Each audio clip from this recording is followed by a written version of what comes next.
یو وخت د کالو په نامه په یو ښار کې یو امیرترین کس اوسېده. کالو ډیر سخت مالدار و. د دنیا هر څه له ده سره و. مثلا جایداد، ګاډۍ، بنګلې، کمپنۍ، هر څه له ده سره موجود وي. کالو د بډو په نامه یوازې یو زوی درلوده. بډو د دنیا د غریبانو او مسکینانو نه ناخبر و. هغه ځکه چې و بډو ته د دنیا هر څه پوره او موجود و. نو له دې وجې نه بډو مصرف لږ زیات کاوه. کالو ډیر سخت و. هیڅ چا سره هم هیڅ قسم مرسته نه کوله. هغه غوښتل چې په دنیا کې هر څه یوازې او یوازې زما وای. د کالو زوی بډو چې به کله مصرف لږ زیات کاوه نو د کالو به په دې باندې نیت ډیر زیات بد و. یا زما زوی ته مصرف ولې دومره زیات کړې؟ دا رقم به ته زما ټوله دنیا والوځوې. ته نه ګورې چې ما څومره په محنت او خوارۍ باندې ګټلې ده او ته دومره مصرف کړې. دا مه کړه زما زویه. زما پلار جانه له تا نه قربان شم. ذاتي مصرف ما هیڅ کله هم نه دی کړی. کوم شي ته چې مې ضرورت شي نو په هغه باندې مصرف وکړم او ځان ته یې واخلم. کله انډیوالانو سره یو خوا ته ځم نو کوم شي ته مې ضرورت شي هغه واخلم. ما هیڅ کله هم ذاتي مصرف نه دی کړی. دومره مصرف خو ټول انسانان کړي. بس ما هم یوازې دومره مصرف کړی. زیات مصرف مې هیڅ کله هم نه دی کړی او نه به یې وکړم. زه هیڅ کله هم په زور خرچي نه کړم. زما پلار جان له تا نه قربان شم. د بډو پلار کالو چې په دنیا ډیر زیات مین او سخت وي د خپل زوی په دې معمولی شان مصرف یې هم زړه نه کیږي چې خپل ځان له د ضرورت کوم شی پې واخلي. بیا یوه ورځ کالو په کوټه کې یوازې په دې فکر کې ناست وي چې دا زوی یې ډیر زیات مصرف کړي. دې له څه ناڅه چاره کول پکار دي. بالاخر کالو دې فکر ته ورسیږي چې دا خپل زوی بډو به بوزدي کلي ته. هلته به بډو د غریبانو حال چال وویني. بیا به زما د دنیا په قدر پوه شي. بیا به نو د ده زوی بډو ډیر زیات مصرف نه کړي. بالاخر کالو خپل زوی بډو روان کی کلي ته. یا زما بډو زویه چې کله کلي ته ورسېږو نو د کلي د والا ټول حال او احوال به ته په خپلو سترګو وګورې. ښه په غور سره یې وګوره چې د کلي د والا د ژوند پته درته ولګي. هغه خلک ډیر په سادګۍ سره ژوند کوي. هغه مصرف نه کړي. هغوی ته 2 ټیمه روټۍ هم په مکمله توګه نه رسېږي. کالو خپل زوی بډو بوزدي د خپل یو غریب دوست کره. کالو هیله ده چې ښه به یې او بډو زوی به دې هم ښه وي. دا راته ووایه چې څنګه دې زما غریب خانې ته پیښه راوکړه. ستا خو زما په غریب خانې باندې نظر هم نه لګي.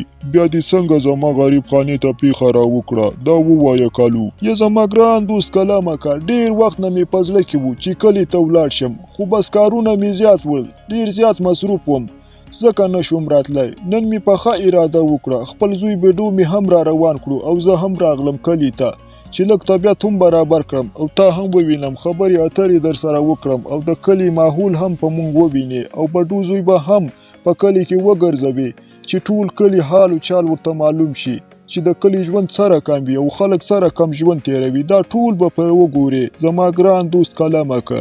کالو چې ته څنګه غواړې هماغسې به کېږي خو زما یقین نشي چې ستا د زوی بډو به زموږ په کلي باندې ښه نظر لګي. هغه ځکه چې ستا زوی په بلډنګانو او بنګلو کې رالوی شوی.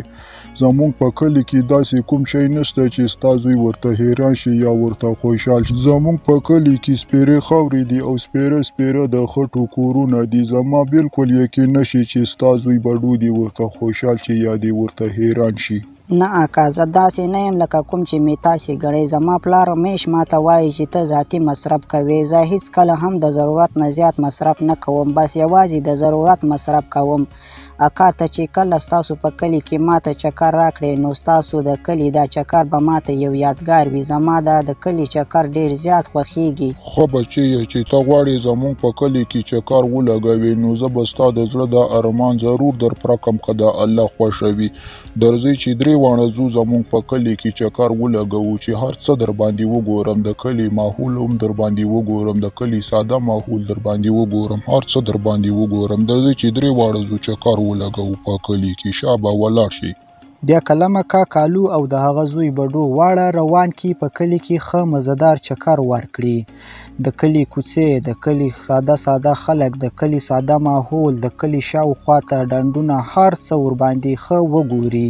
کالو چې کله په خپل زوی بډو باندې د کلي ساده ماحول او ساده خلک وګوري نو بیا زړه کې وایي چې اوس به زما زوی سره زما د هر څه د بنګلو د ګاډیو د هر څه ډیر زیات قدر وي او ذاتي مصرف به نه کړي، هغه ځکه چې د کلي ساده خلکو ته 2 ټیمه ډوډۍ هم په مکمله توګه نه رسي. اوس به زما زوی بډو سره د هر څه ډیر زیات قدر وي. یا زما ساده زویه، دا راته ووایه چې د کلي د ساده ماحول او د ساده خلکو نه دې څه زده کړل؟ هغه خلک ډیر غریبان دي، ورسره هیڅ هم نشته. که زه چیرې غریب وای نو ما به خودکشي کړې وه. د غریب د ژوند نه خو زه په مرګ خوشحال یم. موږ سره ګاډیانې، بنګلې، هر څه شته، دوی سره هیڅ هم نشته. یا زما ساده پلارجانه، په اصل کې مونږ سرمایدار خلک غریبان یو، هغه د کلي والا هیڅ غریبان نه دي.